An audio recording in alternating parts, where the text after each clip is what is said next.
What's good, people? Welcome to another episode of the Brokers Podcast. You know I'm Mr. DCYLP, and today, Wax Groove. Here you go, baby. So if y'all don't know, Wax Groove hit us up and was like, "Yo, listen, it's mid-year, so we need to do top 5 favorite hip hop albums of the year, mid-year review."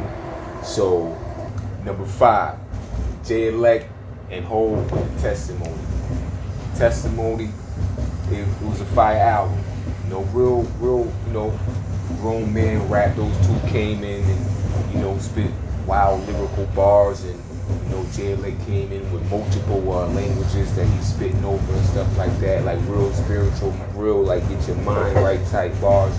But it was a little ahead of its time, but now during the current climate, with all the protesting and stuff like that, and, the Black Lives Matter and the Black Power movement and stuff like that, it's more relatable. So that's number 5. Coming in at number 4, even though it's fairly new, it just came out. I gotta go with my man Skyzoo. As soon as that album dropped, I'm listening to that album I was listening to that album like 8 times a day. Alright, that Skyzoo Milestones, I'm saying the way he broke everything down, the album came out on Father's Day weekend. Man, he bodied that album. So definitely gotta go with the Milestones at the number 4 spot. Alright? Now don't try to come for my head now when I hit y'all with this number 3. Alright, don't be mad at me. I'm just going off of what I listen to the most. Alright, so number 3, we're going with Pray for Paris via our guy Westside Gunn. Alright, now I know Westside put a lot of hype, and build up over this album when he was first coming out with it, what I'm saying? He went to Paris, for Fashion Week or what have you, and he linked up with Virgil, and Virgil blessed him with this, phenomenal album cover. The art is off the hook. Typical Westside, he came in spitting that fly shit, The album tough, but it gotta land in at number 3. Not quietly, allow number 3. He's sitting comfortable at number 3. All right, so don't try to guillotine me and cut my head off, bro. Like, it is what it is. There's 2 other albums, I put ahead of yours based on what I listen to the most. All right, so moving right along, we're gonna go with number 2.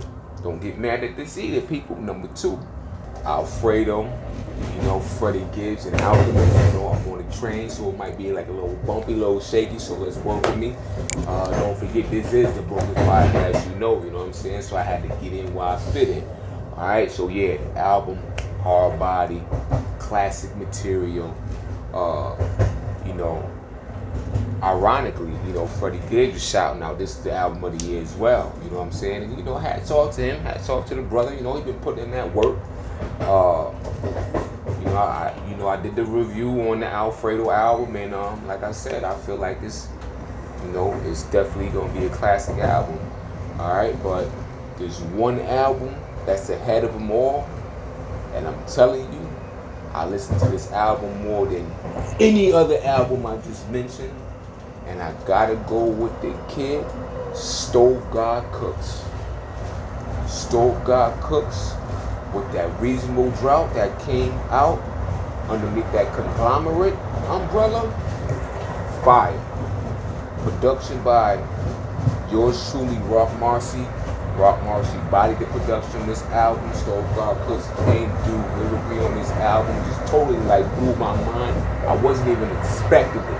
When I first, heard the album, he had dropped this one single that Busta just kept playing over and over and over on Instagram, and just kept ringing off in my head, man. I'm like, man, who is this guy, man? I need a whole body of work. So once he dropped the whole body of work and it came out with that Reasonable Drought, I'm telling y'all, if y'all haven't listened to that album yet, or y'all don't know about that album, Google it, do your research once again. The kid's name is Stove God Cooks. The album is called Reasonable Drought. Make sure y'all check that out.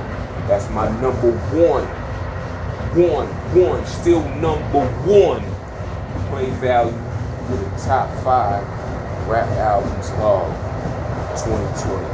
Alright? So as we always say, make sure you guys like, comment, and subscribe. Let us know what your top 5 mid-year albums of the year are. Alright? We're interested in what you guys, bumping in your headphones or bumping in your crib or bumping in your whip. We want to know. Alright, so I gave you my top 5. Now we're waiting on Wax top 5. We're waiting on Mr. Esteban top 5. Drop some comments. Let me know if I'm bugging. Alright, let me know who y'all would pick over Soul God Cooks. Let me know if y'all think Freddie Gibbs album should be #1 mid-year. Let me know if y'all think Westside Gunn album should be #1. Or anybody outside of these cats. Just let me know. We want to know something. So there you go, boom. I'm Mr. DCYLP, and this is the Brokers Podcast, and I'm out. Let's get it.